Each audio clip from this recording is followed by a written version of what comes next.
वर्ष में 28 सितंबर के दिन जीवित पुत्र का व्रत 2021 रखा जाएगा। बिहार और उत्तर प्रदेश राज्य में व्रत को कई लोग ज्यूतिया या जितिया के नाम से भी जानते हैं। व्रत विशेष तौर महिलाएं अपने बेटे की लंबी उम्र के लिए रखती है। जीवित पुत्र का व्रत महिलाएं संतान की लंबी उम्र के लिए रखती हैं। इस अवसर पर माताएं अपने बच्चों की भलाई के लिए बेहद ही कठिन उपवास रखती हैं। जीवित पुत्र का व्रत बिना जल ग्रहण किए किया जाता है।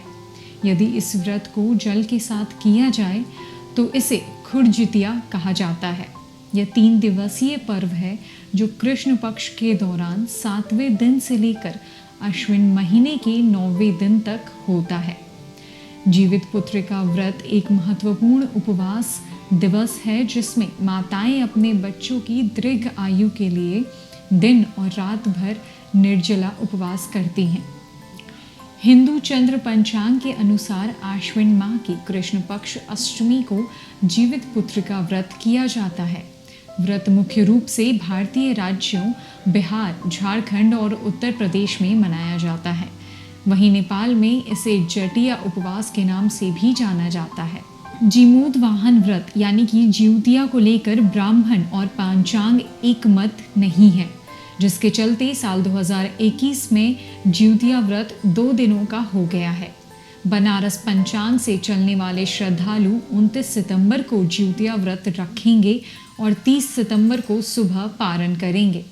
वहीं मिथिला और विश्वविद्यालय पांचांग दरभंगा से चलने वाले श्रद्धालु 28 सितंबर को व्रत रखेंगे और 29 सितंबर को पारण करेंगे।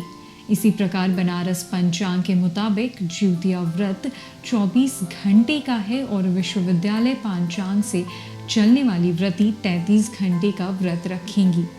वंश वृद्धि और बच्चों की लंबी आयु के लिए महिलाएं ज्यूतिया का निर्जला व्रत रखती हैं। प्राथमिक दिन जो त्योहार से पहले का दिन होता है उसे नहाई खाई कहा जाता है। इस विशेष दिन पर माताएं स्नान करने के बाद पोषण के स्रोत के रूप में भोजन का सेवन करती हैं। दूसरे दिन माताएं कठोर जीवित पुत्र का व्रत का पालन करती हैं। इस मौके पर तीसरे दिन उपवास पारण जो कि मुख्य पोषण का उपभोग है उसके साथ बंद हो जाता है।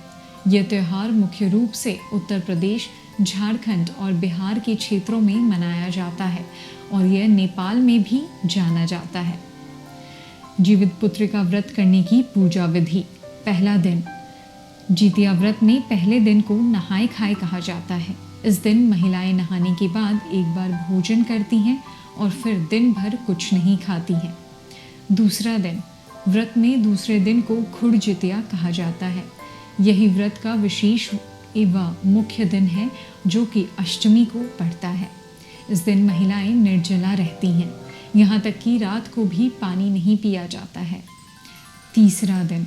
व्रत के तीसरे दिन पारण किया जाता है। इस दिन व्रत का पारण करने के बाद भोजन ग्रहण किया जाता है। जीवित पुत्र का व्रत कथा। हिंदू धर्म की पौराणिक किंवदंती के अनुसार जिमुतवाहन नामक एक दयालु और बुद्धिमान राजा रहते थे। राजा विभिन्न सांसारिक सुखों से खुश नहीं था और इसीलिए उसने अपने भाइयों को राज्य और उससे संबंधित जिम्मेदारियां दी। इसके बाद वो एक जंगल में चला गया। कुछ समय बाद जंगल में चलते समय राजा को एक बूढ़ी औरत मिली जो रो रही थी।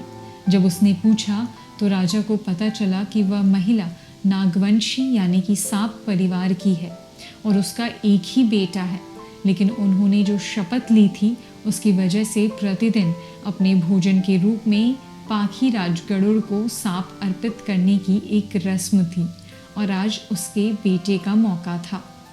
महिला की दुर्दशा देखकर जिमुतवाहन ने उससे वादा किया कि वह अपने बेटे और गरुड़ से अपने जीवन की रक्षा करेगा। फिर उसने खुद को लाल रंग के कपड़े में ढककर चट्टानों पर लेटा दिया और खुद को गरुड़ के लिए चारा के रूप में पेश किया। जब गरुड़ प्रकट हुए तो उन्होंने जिमुतवाहन को पकड़ लिया। भोजन करते समय उसने देखा कि उसकी आंखों में कोई आंसू या मृत्यु का भय नहीं है। गरुड़ ने इसे आश्चर्यजनक पाया और उनकी वास्तविक पहचान पूछी।